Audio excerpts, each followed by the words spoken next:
देवानंद जिंदगी से रोमांस करने वाले अदाकार जिन पर ख्वातीन की 3 नस्लें फिदा थीं। हिंदी सिनेमा में किसी एक शख्स के लिए अगर लफ्ज़ स्टाइल आइकन का इस्तेमाल किया जा सकता है तो वो देवानंद थे। एक ख़ास अंदाज में बोलना, जायका कर लहराते हुए चलना, चुस्त पतलून, कंधे में स्कार्फ, सर पर बेगी टोपी और आपकी आंखों में झांकती आंखें। ये थे सदाबहार देवानंद, जो 88 साल की उम्र में भी एक नौजवान कहलाते थे। उन्होंने एक बार कहा था कि वो सिनेमा के लिए ताउम्र जवान रहेंगे और उन्होंने ये साबित भी किया। 1923 में पंजाब के गुरदासपुर में पैदा होने वाले देवानंद ने जुलाई 1943 में बजरिया फ्रंटियर मेल लाहौर से बॉम्बे का सफ़र किया और इस वक्त उनकी जेब में महज 30 रुपए थे। उन्होंने ख्वाब में भी नहीं सोचा था कि 4 बरसों में हिंदुस्तान की तकसीम हो जाएगी और उन्हें दोबारा लाहौर जाने के लिए 56 साल इंतज़ार करना पड़ेगा। देवानंद ने गवर्नमेंट कॉलेज लाहौर से अंग्रेज़ी में BA ऑनर्स किया। मास्टर्स करना चाहता था कि माली हालत अच्छी नहीं थी। मैंने फ्रंटियर मेल के लिए 3rd क्लास का टिकट खरीदा और बम्बे पहुंच गया। मैंने 2 साल तक जिदोजहद की। 1945 में मैंने अपनी पहली फिल्म साइन की। मैं बहुत नया था, लेकिन मेरे पास जहानत थी। लोग मुझसे मिलकर बहुत खुश होते थे। जब मुझे मौका मिला तो मैंने पीछे मुड़कर नहीं देखा। अपने कॉलेज के दिनों में देवानंद मरूफ शायर हफीज जालंधरी की गज़ल अभी तो मैं जवान हूँ बहुत गानगनाते थे। जब उन्होंने 1961 में हम दोनों फिल्म बनाई तो उन्होंने नगमा निगार साहिर लुधियानवी से दरख्वास्त की कि वो अभी तो मैं जवां हूँ की तर्ज पर एक गाना लिखी। साहिर ने इसी वज़न में गाना लिखा, अभी ना जाओ छोड़ कर के दिल अभी भरा नहीं, जो बहुत मशहूर हुआ।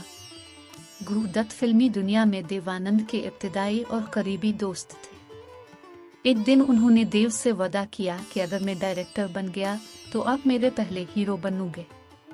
देवानंद ने भी जोश के साथ जवाब दिया कि अगर मैं कोई फिल्म प्रोड्यूस करूंगा तो आप उसके डायरेक्टर होंगे। ललित मोहन जोशी बताते हैं कि अगर आप बाजी फिल्म देखेंगे तो आपको अंदाजा हो जाएगा कि उन्होंने इस फिल्म के लिए कैसे लोगों को मुंतखब किया। ये गुरु दत्त की पहली हिदायतकारी थी। साहिर लुधियानवी आए, SD बर्मन आए, जोहरा सहगल आए। देवानंद का एक विजन था। वो सोच सकते थे कि एक बड़ी फिल्म कैसे बन सकती है।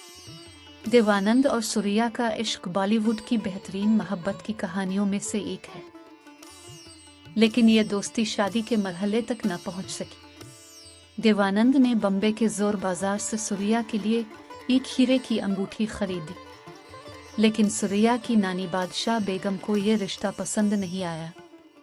सुरिया मुझे मेरीन ड्राइव पर वाक़ अपने घर करिश्मा महल की बालकोनी में ले गई और मुझे बताया कि किस तरह उनकी नानी ने देवानंद की दी गई अंगूठी को मेरीन ड्राइव पर समंदर में फेंक दिया था। लेकिन देवानंद ने अपनी सवाने उम्री पर रोमांसिंग विद लाइफ में उसकी एक अलग तफसील दी और लिखा है, सुरिया ने मेरी भेजी हुई अंगूठी समंदर के सामने ले ली, इसे आखिरी बार मोहब्बत से देखा और इसे समंदर की लहरों में फेंक दिया।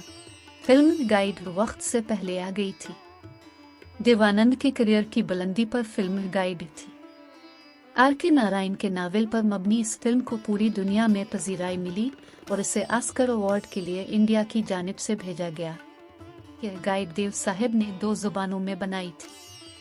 पहले वो इसकी हिदायत की जिम्मेदारी अपने बड़े भाई चेतन आनंद को देना चाहते थे, लेकिन वो इन दिनों फिल्म हकीकत बना रहे थे।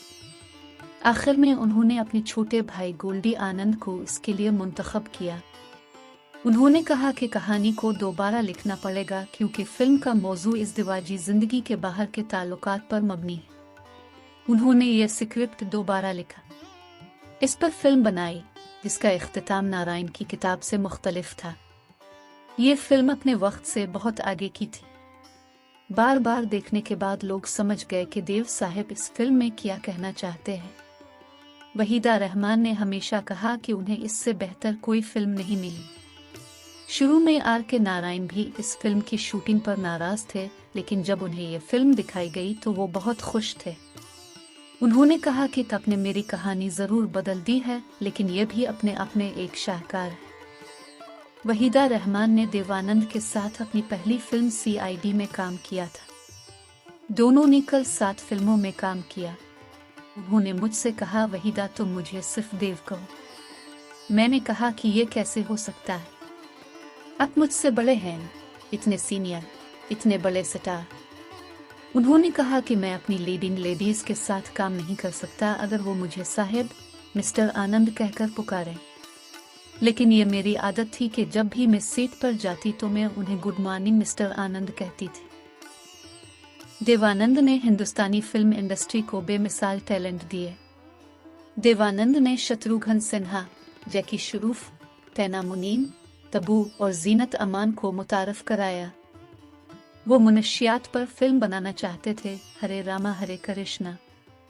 इसके लिए वो कभी लंदन, कभी नेपाल और कभी दिल्ली जाते। इनमें एक तजस्सुस था। वो अपना ज्यादातर वक्त अपने मौजू पर सिर्फ करते थे। पहली बार जब उन्होंने जीनत को किसी पार्टी में देखा तो वो सिगरेट पी रही थी।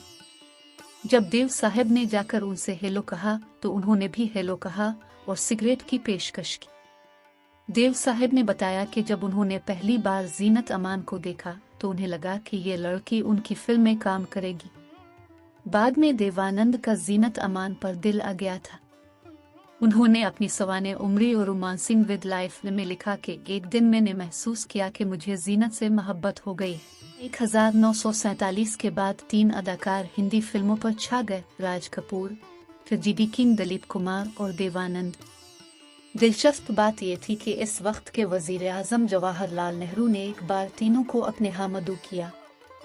देवानंद ने अपनी सवाने उम्री में लिखा, जब हम उनके मुताला के कमरे में पहुंचे तो नेहरू ने हम तीनों को गिले लगाया।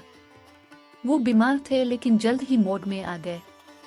इसका फायदा उठाते हुए राज कपूर ने सवाल किया कि पंडित जी है कि आप जहां भी जाते ख्वातीन आपके पीछे भागती थी।